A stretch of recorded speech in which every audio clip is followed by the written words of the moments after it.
Good evening. I'd like to welcome to our site council meeting. Please join us in the Pledge of Allegiance. I pledge allegiance To the flag of the United States of America and to the republic for which it stands, one nation, under God, indivisible, with liberty and justice for all.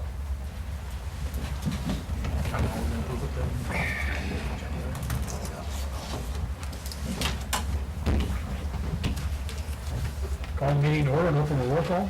Baumgarten? Here. Slater? Here. Rusher? Here. Hader? Here. Then we need a motion to approve the agenda as printed. So moved. Second. All in favor? Aye. Opposed? Under new business, first item is discuss council vacancy. I'll leave this up to Councilman Baumgarten to kind of explain what's going on. Okay, there are some rulings in the ordinances that say we cannot serve on the council as well as a city position. And I am also serve as the city zoning and building administrator. So I'm going to have to give up the seat. I hate to do that because it's been a real education, but we've got to keep things above board, so I'm going to have to resign. And the resignation, we've got it on file. I don't know if the council needs to accept the resignation or how that works. But as far as the vacancy that will be created by the resignation, if we go through, or if the council goes through an appointment process, it would actually only add 3 meetings before the next election. And so it almost doesn't make sense to go through all the publication costs and everything surrounding that to get the appointment made. If it goes on the next election, that person, rather than waiting, would start immediately after the election is certified. So it's not like we'd be short for a very long period, just essentially 3 extra council meetings. So do we need a motion to accept his resignation, or? You said you don't Can need if to. you want to, but we don't have to. I appreciate Steve and Jen on the council and stuff for the years. Well, it's been a pleasure serving here, and it's been a real education in finding out just how much you guys do. Next, we need to discuss workers' compensation insurance carrier. The city asked the Iowa Municipal Workmen's Comp Association, is that correct? Mm-hmm. Get the acronym right. To quote the work comp coverage for the city, the city's been experiencing very, very high workman comp rates or modification factors due to several claims against the city. We've had a firefighter that was out of work for a long period due to an injury in his duties as a firefighter. We had a police officer that had a long-term back injury that led to a high work comp claim. And then the last big one was we had a librarian that had a work comp claim that was ongoing from actually before I was even here with the city, and it was a low issue. But those 3 claims are the biggest reason that our modification factor has gotten so high. It's well above even a normal high rating for a city. The quote will likely be significantly lower than what we're currently experiencing through Continental Western. Mm-hmm. Continental Western, our current coverage, and they have a lot of programs for safety and things like that we can implement here with the city. I don't know how much these situations that occurred are avoidable.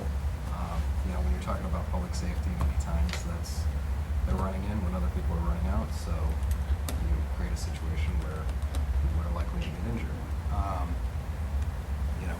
We do a lot of handbook work and job description work to try and make sure that people are aware of what jobs they're going into and the demands that are placed upon them to ensure that they're able to do those positions, to avoid work comp claims from folks that were being able to do those jobs before they even got into them.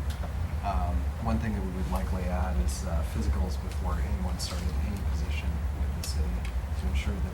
fit to do the job. That's something we don't do currently. But I guess long story short is it will likely save thousands of dollars for the city and reduce the trust and agency levy in future budget years. So for now, we're just getting a quote anyway. I would say that you'll probably see it on the next agenda. The quote is, Avens Marty Curran is working on the quote right now to get it back to the city. It would be effective immediately once the council, or if the council accepts it. So you should see it very soon here. I missed, Aaron, why is it so much cheaper through the second group?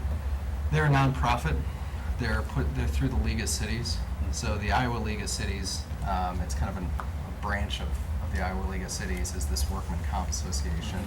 And they cover many of the counties, many cities, and essentially rather than money going out to shareholders, it stays within the organization and they refund back premiums. So that's the big advantage there.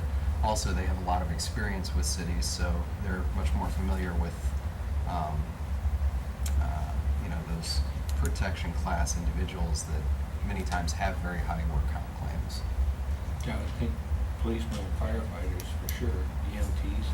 Well, the amount of premium they get on firefighters versus the claims that they experience. I mean, the volunteer fire department doesn't really, you're not paying in a whole lot of premium there. But when they're injured, they're very long claims normally. So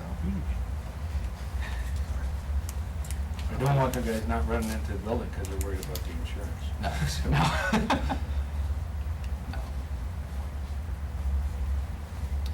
Alrighty, so I guess we'll talk about that at the next meeting then. Yeah, the reason I had it on the agenda is we thought we were actually going to have the quote back Okay. right away. And so on Friday, we talked to him on Thursday, I think. So on Friday, I had it put on the agenda, but we did receive the quote back that quickly. So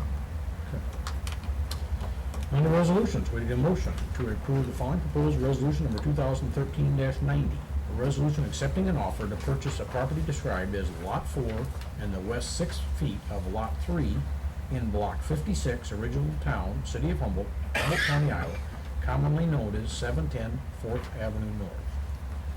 the Malangs decided not to submit an offer for the property, and accordingly, I would recommend the sale to HCHDC, the Humboldt County Housing Development Corporation, for $1.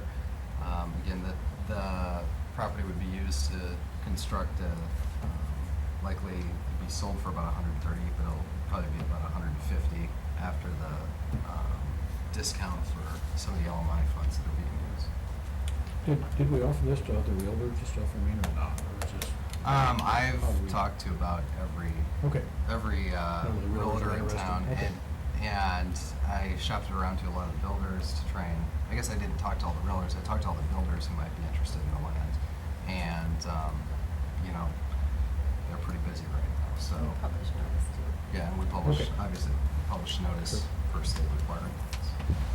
Would they have gotten it for $1, they would have had to pay the $14,000 for it? You'd have to pay the $14,000 because the reason that the Humboldt County Housing Development Corp can not pay the city NES is because they would construct a low and moderate income home on it. If you don't construct a low and moderate income home, then you have to refund back the money that was used for the asbestos abatement, the tear down, and the removal of the debris from the lot. So, or the city would have to pay it itself, pay 14 out of the general fund, which, I mean, that's the two options there. So, as most builders aren't going to construct a home in the low and moderate income classification, you'd have to have that 14,000. Otherwise, it'd be a pretty significant hit to the general fund. Okay. Move to approve. Second. Roll call vote. Slater? Aye. Baumgarten? Aye. Rusher? Aye. Hader? Aye. Next, we need a motion to approve the following proposed resolution number 2013-91. A resolution approving pay estimate number 1 from Stony Creek Landscapes of Webster City, Iowa, in the amount of $56,952.50 for the 2013 6/11, 6/13, 6/15 Sumner Avenue Landscaping Project. The downtown plaza is nearly complete, and the contractor and subcontractor in the city are working to resolve issues that exist with the stamped concrete around the statue. In many places, the stamping was too shallow, to where it almost appears flat, and then in other places it was too deep and created large ridges. The subcontractor, I should say, tried to alleviate those issues by grinding it down, which exposed the aggregate from the concrete, and actually the coloring became off in those spots. So the engineer is working with a subcontractor to get those concerns alleviated. Most likely it's going to have to be a rip out in the sections that were too low. Two big reasons besides aesthetics is potential ponding of water due to the ridges and trip hazard. I talked to Stony Creek Friday, they called, and I talked to them today, so they'd like to have a meeting maybe tomorrow, even yet, sub in and go over the spots that we think need to be done and mark them out and stuff, so they said they'd give me a call tomorrow, so. Yeah, and we actually did go, the engineer, the project manager, the contractor, and subcontractor all went out to the site and discussed it before they tried to do some of the efforts to correct the problem without ripping it out. So, you know, we talked it over with them, and just, you know, with concrete, there's not a lot of things you can do to resolve issues of workmanship. A lot of times when you come back and pour a section like that, especially with colored concrete, it's tough to match. Real hard to match. See what happens. I mean, we could always leave it the way it is, but, you know, I think, you know, I've had people contractors tell me that the reason they have to pour a whole sidewalk or a whole patio or a whole driveway or whatever, they have to get it all in one batch, is because if you, even from today to tomorrow, you can't get the color right. The resin is not the same as it was the day before. And I don't know, that's what I've been told. And that's, So I think you might talk to them about that. the comment the engineer made on the project was to potentially go back to where it splits off to the two walkways, take it back that far. That way it's actually, because the problems exist around the statue, mainly towards the front, but the thin stampings and almost behind the statue. So while that's not the biggest issue, for the uniformity reason, you almost want to get to a cut point like that so that you don't have No, as much. we poured all of Main Street though, different times, and the colors, it's close, I mean, it's not, and we're not looking for this isn't gonna be Right. the Taj Mahal here, this is Right. just something that, so if the color's off a little bit, as long as we get a good job, I don't think there's, it's gonna be fine anyways. Sure. We need a motion. Move to approve. Second? Roll call vote. Baumgarten. Aye. Rusher. Aye. Hayter. Aye. Slater. Aye. Next, we need a motion to approve the following proposed resolution number 2013-92. A resolution approving contract change order number 1 with Des Moines Steel Fence Company Incorporated, Des Moines, Iowa, for the 2013 airport fencing improvement project for a net addition of $2,880. This change order adds a needed gate near the residential area on the southwest end of the runway for access to an easement and to get large trucks in and out of the south, I guess not the south side, the west side of the airport there. And that's all grant eligible, so. Move to approve. Second. Roll call vote. Rusher. Aye. Hayter. Aye. Slater. Aye. Baumgarten. Aye. Next, we need a motion to approve the following proposed resolution number 2013-93. A resolution determining the necessity and setting dates of a consultation and public hearing on a proposed Northwest Urban Renewal Plan for a proposed urban renewal area in the city of Humboldt, Iowa. This establishes a meeting for any other taxing authorities that may be affected by the urban renewal area to express their concerns. Due to the Humboldt County Development Association's coordination with the school district and the county, it's highly unlikely that any concerns will be expressed. It also establishes a public hearing for the council to hear any objections from residents. This new area is carved out of the existing north side urban renewal area, which encompasses most of the industrial land north of Highway 3. Let's see. lost my place here. There was a map in the packet that actually shows what areas encompass. The area needed to be removed from the current urban renewal area because the north side urban renewal area amendment that was in is nearing its 20-year lifespan. It sunsets after 20 years. So by establishing a new area, it restarts the 20-year clock in the urban renewal area. And in this case, the new area is completely vacant and will only house the new project that's being negotiated in the Northwest Industrial Park.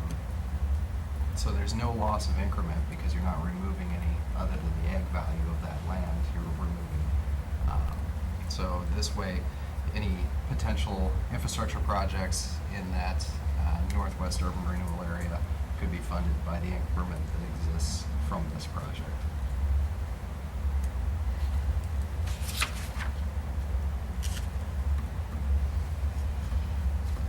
Do we have a motion? Move. Second? Roll call vote?